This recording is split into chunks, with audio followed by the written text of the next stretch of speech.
So we've got some various things going on here. This is an LQ4 motor. I've posted on it on Instagram quite a bit about the build, and was showing some updates as I was getting that done. It's an LQ4 6 liter 2004 2500 HD motor that I have LS3 heads and Cadillac CTSV cam. The old cam that was in the motor is here. It's one of those 3-bolt style. The CTSV cam is a single bolt.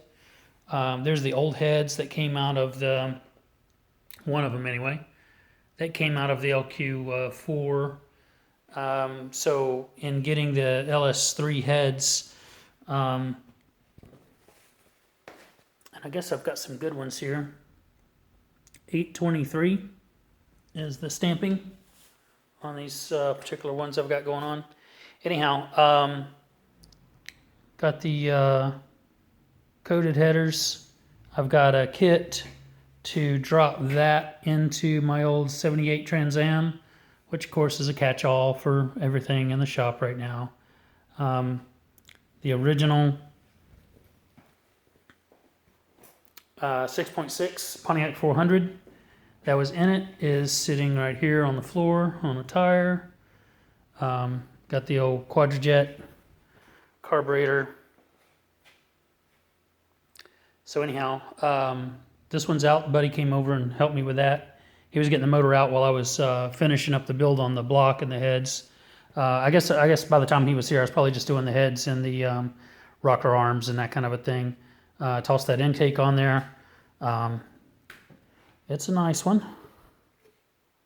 It will definitely inhale freely. And so for those that might not know what's going on with this thing, this is going to be a fumes motor directly following the 5.7 LT1 that I have in the Diablo already. This being a 6 liter. Guys that build these things that told me about the LS3 heads and get a good blower cam are suspecting this motor is probably going to be closer to 500 horse, potentially at the wheel even.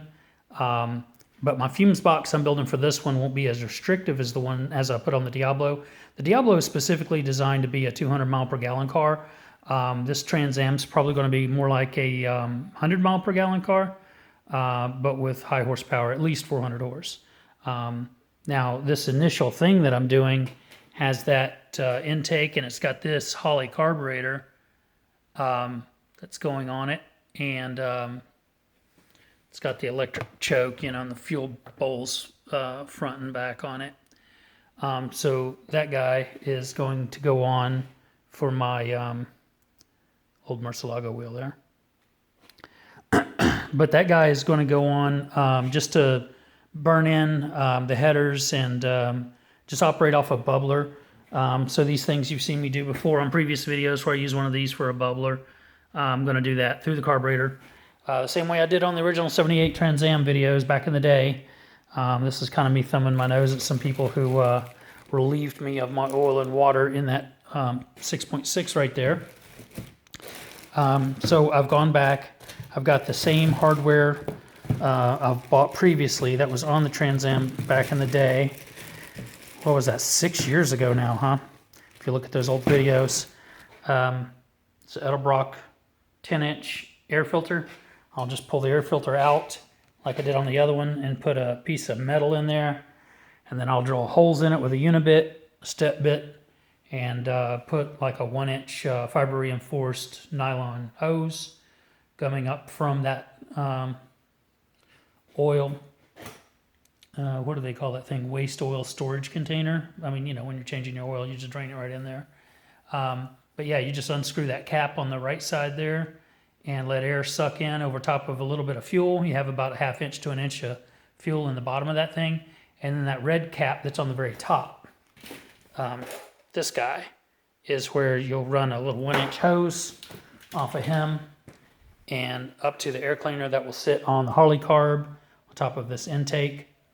And that will be enough to get it cranked. So I do have the starter on here now. It was like the last thing I installed on it. So I basically need to wire up the starter, wire up some heat to this guy. This allows for, there's a cam sensor there, and a crank sensor, you know, down over the side, down low. And then it provides spark to fire the coils. So I'll be able to fire these original truck coils that came with this motor. I've got fresh plug wires and plugs, fresh change of oil and oil filter. I mean, this thing's not far from being able to crank soon. You know, some of the stuff you see like laying around everywhere, I mean, these are taillight bezels that belong on the Diablo. It was fairly close to paint. There's one of the seats that belong in the Diablo. Over here's the 4-speed. What was that? A 4L80E.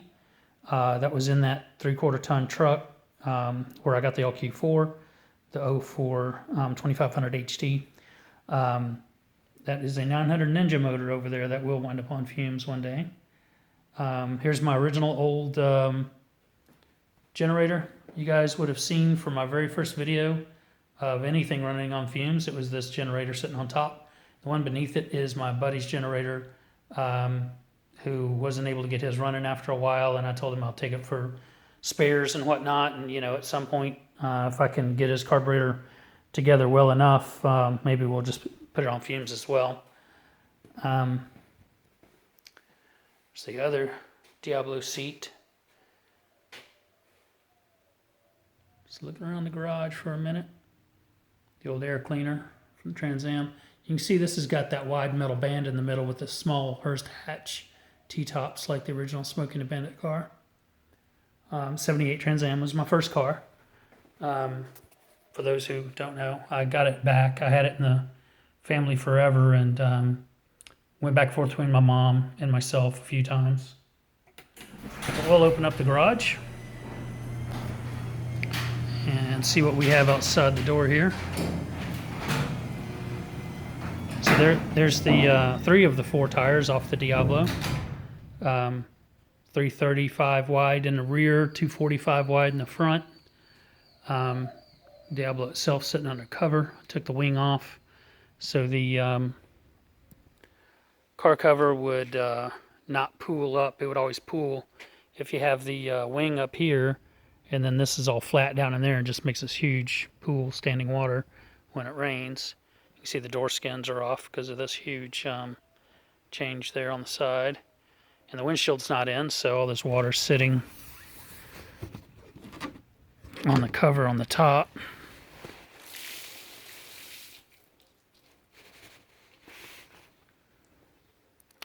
Anyhow, some of the things that we had to do on here that are already done.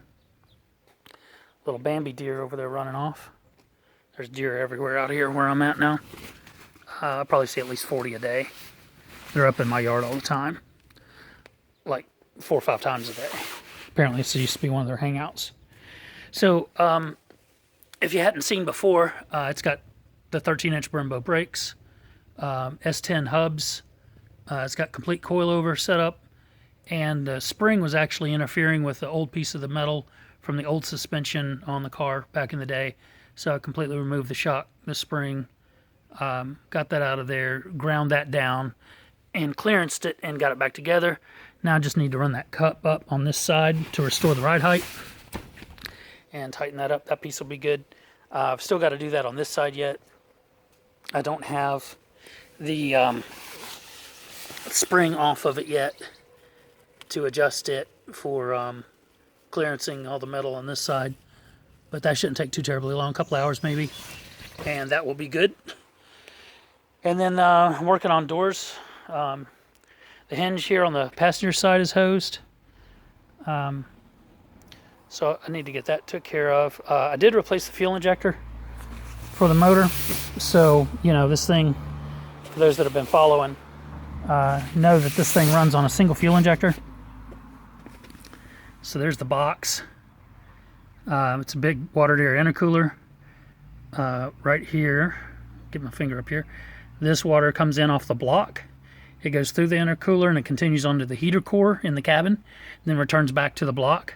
So you got circulated hot water at all times to try and keep this box temperature at least 200 degrees. And then you can see the single fuel injector off that small fuel rail that I made for it. That's the only injector that runs this motor.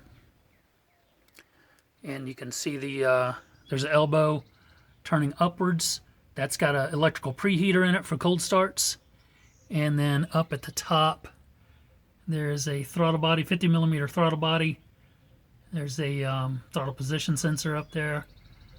And then just, throttle by cable. So anyhow, and then these red cables hanging down here, that's a switch, the backside of a switch to disconnect the mains power from the battery to the inverter for the preheater, in case something were to happen and the inverter is cooking or what have you, who knows.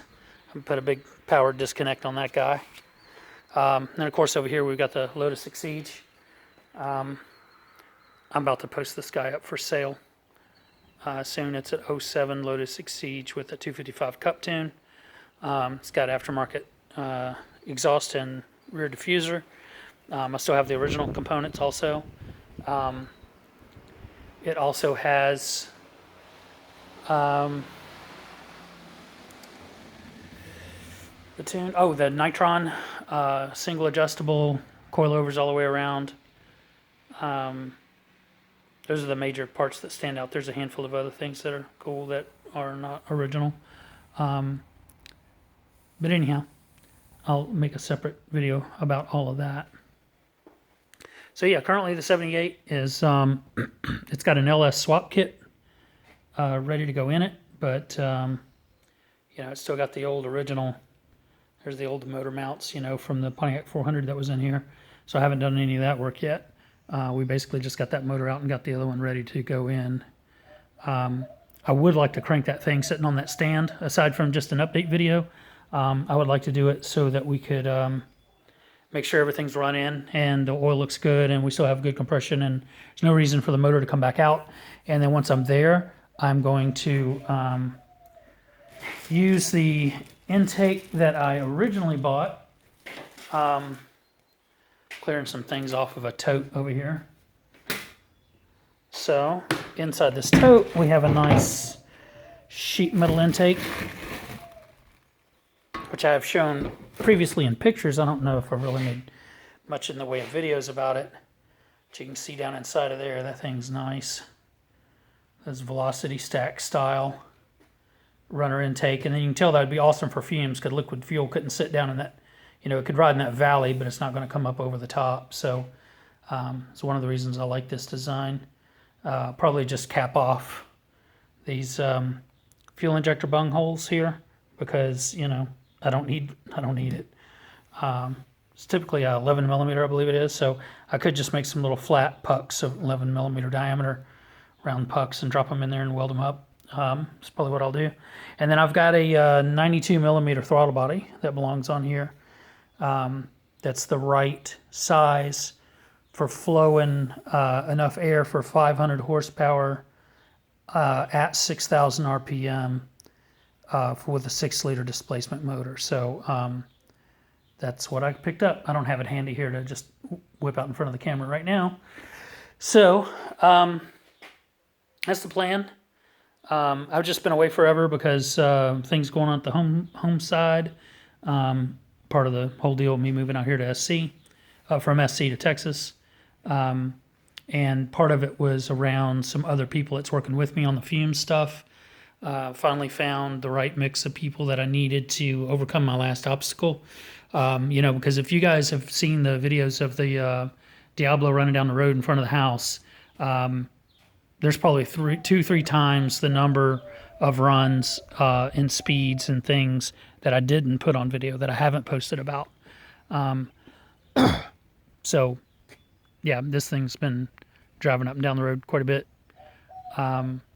Anyhow, thanks for watching. Sorry it is a bit long-winded. Just wanted to cover some of the things about what's been going on since I've gotten out here. And now that I have the Diablo here, I'm just going to town on this thing as much as I can. That 78 Trans Am was getting worked on before the Diablo was able to come out. And then finally I had to just go recover it from that shop. That was just really too bad of a situation that it was in there. I wish I had that year and a half back, you know. If I would have got 3 months worth of work and got the car back in 3 months, that would have been awesome. Of course, that wasn't to happen. And I knew that going in, but, you know, we kind of had agreed to a year. And then once it was a year and a half and it still wasn't happening, I just had to go recover the car. So unfortunately, it means there's a lot of work I got to do that's supposed to have already been done. Some of that was actually even paid for and still wasn't done. But, you know, it's not an uncommon story, unfortunately. So even if it's somebody you know pretty well and whatnot, you know, you just got to hold people accountable. There towards the end, the only way that I was really able to do that was get those people to produce photographs as they made progress. And then, of course, I've got the previous photographs, so I can tell how much was actually done and whatnot. And we would agree on what's next and then pay some more money to take care of that work that was just done. So anyhow, if you guys haven't already, hit the like and subscribe and tell other folks about it, especially people that are interested in this whole 100 mile per gallon high performance motor, the 200 mile per gallon LT1 motor that's down on power. I say down on power, you know, it's probably still capable of about 250, 300 horsepower. But then lastly, there's going to be the Hummer getting the fumes after both the cars are up and running and on their feet. And I got a daily driver plus backup daily driver. This guy is going to be getting the fumes. It's a 08, so he's a 6.2 liter with a 6-speed. 03 to 07s are the ones that are 6 liter with 4 speeds. So that will be interesting. I've already talked to a guy who's done several of the Hummer H2s, 15 or 16 of them back whenever I talked to him a few years ago. And he had said that he was getting 60 miles per gallon out of his Hummers that he had converted. And he was doing it more like this bubbler style thing. Now, that's, you know, plastic and it's not actually good to drive on, make it streetable. But he had, you know, metal parts and a better version of that. And once he saw my water to air intercooler with a single injector in it, he was saying how much more efficient that would have to be compared to what he was doing. So he was impressed by that. He thought it would definitely get way over 60.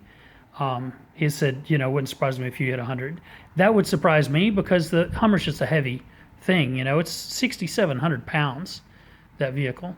So I don't see getting that kind of mileage out of it. But, you know, I mean, if it makes 80, that'd be awesome too. But I would be happy with 60. I mean, that's better than Prius. You know, most Prius are, what, 55? So I'd take that in a Hummer, 60 miles per gallon, sure. So thanks, everyone, for watching. And do keep tabs on what's happening here. Part of the reason of creating the video is also to get the notifications to hit. So if you guys want to subscribe, hit the notification bell so you'll know when a new video drops. Over the course of this summer, there should be quite a few more videos because we are trying to get the Diablo in a drivable state, pass inspection, drive it on the road, and we are targeting going to a conference in Ohio the 20th and 21st of July, and we want to drive this car there. We do not want to trailer it. So that's kind of the target. That's the goal. There's quite a few things left to do on the car before it's there, but, you know, a year and a half ago, whenever I turned this thing into that shop, I drove it in. I drove it out of the trailer and into the shop. It was a running, driving car at the time, and it was all together. I could have made it street legal just by hooking up some lights and horn and putting seatbelts in it. I could have drove it on the road right then. But there was other work I wanted done, make it a little further along, a little nicer. And unfortunately, that's where we got let down, I guess you could say. So this car isn't that far away from that. If I could get a good solid month, maybe the month of June, basically, in on just restoring everything back to where it was, it should be a drivable car in pretty short order. And I got a guy up the road here that does inspections. So he's already done the Hummer and the motorcycle. So maybe the Diablo's next. And if I can get help on the 78 Trans Am LS swap, then, you know, somebody can be working on that while I'm working on the Diablo. So I got an extra room. Put somebody up if you want to help. Make the fumes a reality, you know. I don't want to just do the one car. I'm going to have 2 cars in a truck. And then, like I was saying, that 900 engine motor, no BS, is going to go on something. I've always wanted to put it in like a go-kart kind of a situation. Anyhow, groovy, man. So you guys take care. Thanks for watching. Subscribe, hit notification bell. And you can also follow me on Instagram at Cisco Cracker there as well. And if you're not able to help your friends figure out how to get to this channel, SISQOCRACKER, Cisco Cracker, all together one word, is what you search for on YouTube and on Instagram to find me on both locations, where I will be posting up more current pictures and whatnot on Instagram as I'm actually doing work. And then YouTube will lag behind those updates with, I'm hoping to at least get weekly video updates of the progress on the car from here out. So thanks everyone. Take care. Bye.